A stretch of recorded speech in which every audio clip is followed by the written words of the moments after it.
ভীষণ একটা এক্সাইটমেন্ট কাজ করছে। আমি প্রথমবার যাচ্ছি সল্টলেক স্টেডিয়ামে ডার্বি দেখতে। ঠিক আছে, আগে বল ভাই কোন টিমকে সাপোর্ট করিস, তাহলে ফুল ব্লগটা দেখবো। বলছি আমি তো একটা দলের সাপোর্টার, সেটা তোমাদের পরে বলবো। কিন্তু আজকে আমি যাচ্ছি রঙিন আবেগটাকে এক্সপ্লোর করতে। সেই রঙিন আবেগের মধ্যে সবুজ মেরুনও আছে, সেই রঙিন আবেগের মধ্যে লাল হলুদও আছে। তো সবাই ব্লগটা দেখতে পারো। যারা ইস্ট বেঙ্গলিয়ান আছো তারাও এই ব্লগটা দেখতে পারো, যারা মোহনবাগানি আছো তারাও এই ব্লগটা দেখতে পারো। সবটা তোমাদের দেখাবো, আমার ওখানে গিয়ে এক্সপিরিয়েন্স কেমন হলো সেটাও তোমাদের জানাবো। তো চলো, আজকের ব্লগটা ভীষণ ইন্টারেস্টিং হতে চলেছে, ইউনিক হতে চলেছে। তো চলো আজকের ব্লগটা শুরু করা যাক। এই হচ্ছে আমাদের স্টেডিয়াম।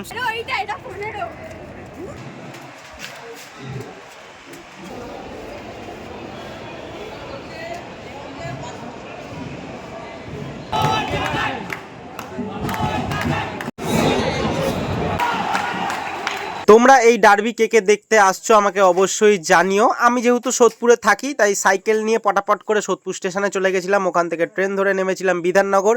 এইবার বিধাননগর থেকে অটো করে চলে এসেছি একদম স্টেডিয়াম। আর দেখতেই পাচ্ছ কত পরিমাণ ভিড় হয়েছে। আমার ধারণা বিশাল পরিমাণ ভিড় হবে না। প্রথম কথা 3:15-র সময় খেলা, যদি সন্ধ্যেবেলায় খেলা হতো তাহলে অনেক পরিমাণ ভিড় হতো। আর এটা যেহেতু বি টিমের খেলা সেই জন্য সবাই আসবে না এই খেলা দেখতে। ও তোমাদের তো এটা বলাই হয়নি, রাস্তায় আস্তে আস্তে দেখলাম জগন্নাথ দেবের পুজো হচ্ছে, সামনেই 3টে রথ রাখা ছিল। আমার যা মনে হলো এখানে এক সপ্তাহ ধরেই উৎসব চলছে। একদম গেটের মুখেই দুই দলের জার্সি আর ফ্ল্যাগ বিক্রি হচ্ছে। না আমরা কিছু নেব না। এই হচ্ছে আমাদের 3 নম্বর গেট, আর এই হচ্ছে আমাদের টিকিট। ইয়েস, তো এই যে কৌশিক আছে আমার সাথে, দাদা আছে আর কাকিমা আছে। কাকিমা একটু এদিকে তাকাও, ও কাকিমা এদিকে তাকাও। এই তো তুমি একটা দুটো কোশ্চেন করছি তোমাকে, তুমি মানে এই প্রথমবার আসছো না এর আগে কবার ডার্বিতে এসছো? প্রথমবার আসছো? ও তাহলে তো আমিও প্রথমবার। ঠিক আছে। ঢোকার মুখেই হয়ে গেছিল একটা সমস্যা। আমি একটা বাড়ি থেকে ছোট ট্রাইপড নিয়ে এসেছিলাম ভিডিও করার জন্য, ওটা নিয়ে তো ঢুকতে দেবে না। এবার ওটাকে রাখি কোথায়, এমন জায়গায় রেখে এসেছি তোমরা বললে বিশ্বাস করবে না, অনেক কাঠ ইট বালি জড়ো করা আছে, ওখানে লুকিয়ে রেখে এসেছি। জানি না যাওয়ার সময় পাবো কিনা। দাদারা আগে চলে গেছে, আমি আর কৌশিক এখন যাচ্ছি। জল টল খেয়ে ছবি টবি তুলে জল টল খেয়ে আমরা যাচ্ছি। আমি প্রথমবার ভীষণ এক্সাইটেড, ও তো হামেশাই আসে। চলো যাওয়া যাক। এই হচ্ছে বাইরের ভিউটা একবার দেখে নাও, যেখান দিয়ে আমরা হেঁটে আসলাম। আমার এক্সাইটমেন্টটা কেমন রয়েছে যারা প্রথমবার যুগভারতীতে এসছিলে ডার্বি দেখতে তারাই বলতে পারবে। যে কোনো খেলা স্টেডিয়ামে ঢুকলে মনে হয় যেন স্বর্গে চলে এসেছি, পৃথিবীর থেকে একটা আলাদা দুনিয়া। এখন তো পুরো ফাঁকা ফাঁকা রয়েছে, কিন্তু যদি ফুল ক্রাউড চলে আসে, ফুল সবাই যদি চেল্লায়, একটা আলাদাই মহল তৈরি হয়।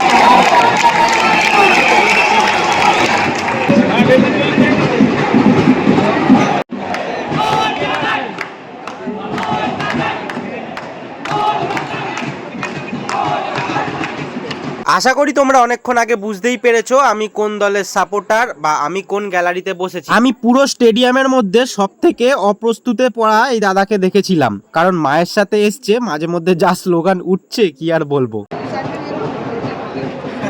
আরে ভিডিও করছিস, আরে এদিকে শুনতে ভালো করছে, ভালো কেমন লাগছে? ভালো লাগছে, কিন্তু সেইরকম মন। আরে আমাকে প্রশ্ন করি, আমি তো প্রথমবার এসেছি। কেমন লাগছে? হেভি লাগছে, কিন্তু পুরোটা ভর্তি না। এবার যখন মেন খেলা হবে তখন আসবো, যখন পুরো ভর্তি থাকবে তখন একটা আলাদা মহল হবে। ওকে তো আসতে বলা হয়, ও তো আসে না। কিন্তু আমরা যদি 2 নম্বরে পেতাম তাহলে ভালো হতো। 2 নম্বরেই সব একদম উচ্ছ্বাস হচ্ছে, উল্লাস। সামনেই অনেক পুলিশ দাঁড়িয়ে, কিন্তু তাও বেপরোয়া ভাবে গালমন্দ করা একমাত্র ডার্বিতেই সম্ভব, যেখানে পুলিশ তোমাকে কিছু বলবেও না। হাফ টাইমের কিছুটা সময় পরেই ইস্টবেঙ্গল ফার্স্ট গোল দিয়ে দিল। আর এক কথায় বলবো, ইস্টবেঙ্গল আজকে যথেষ্ট ভালো খেলছে, মোহনবাগান সেই হিসাবে এফর্ট দিচ্ছেই না, তো গোল তো খাবেই। আমাদের পুরো গ্যালারি পিন ড্রপ সাইলেন্টে রয়েছে। ইস্টবেঙ্গল আরেকখানা গোল দিয়ে দিল আমাদেরকে, আর এই গোলটা খেয়েছি আমাদের নিজেদের দোষের জন্যই। ফাইনালি এক্সট্রা টাইমে আমরা একটা গোল দিতে পেরেছি, কিন্তু তাও আমাদের গ্যালারি দেখো একদম পিন ড্রপ সাইলেন্টে, কারণ এক গোলে আমরা হারছি। আর এক্সট্রা টাইমের মধ্যে মাত্র 2 মিনিট হয়তো বাকি আছে। আর আজকের খেলা 2-1-এই শেষ হলো। হ্যাঁ, আমরা হেরে গেলাম, আবার 18 তারিখ খেলা আছে, আশা করছি তখন আমরা জিতবই। আজকে আমাদের দিন ছিল না, কি আর করা যাবে। আজকে আমার মন ভালো নেই, তো 18 তারিখের বদলা আমরা নিয়ে নেবো, এটা কনফার্ম, তাই তো?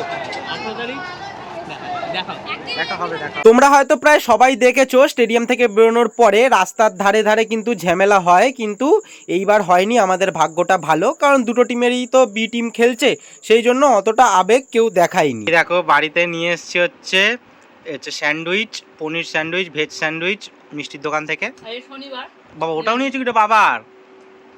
বাবার ওটা নিয়েছো কি? তোমাদের খালি একটা জিনিসই বলার, খেলায় তো হার জিত আছে। আজকে আমরা হারলাম, ঠিক আছে, সেটা পরের দিন একবার জিতবো, কিন্তু খেলাটাকে সবাই খেলার মতন নেবে। আমি যেটা আগেও বললাম, যেটা বলার চেষ্টা করলাম, যে খেলাটাকে খেলা হিসাবেই নেবে। খেলাটাকে এমন হিসাবে নিও না যেটা একটা উচ্ছৃঙ্খলভাবে চলে যায়, এটা আমার বক্তব্য। কারণ খেলার পরে অনেক জায়গাতেই ভিডিওতে দেখি যে মারপিট হয়, হ্যাঁ অনেক কিছু হয়, তো সেগুলো যারা করে সেগুলোকে একদমই সাপোর্ট করো না। তো আমি তো এগুলোকে একদমই সাপোর্ট করি না, বা আমার এগুলো একদমই ভালো লাগে না। যাই হোক, আজকের ভিডিওটা কেমন লাগলো অবশ্যই জানিও। আই হোপ ভিডিওটা খুব ভালো লেগেছে। আর যদি ভালো লাগে একটা লাইক করতে হবে, কমেন্ট করে জানাতে হবে, আর চ্যানেলটা সাবস্ক্রাইব করতে হবে। Take care.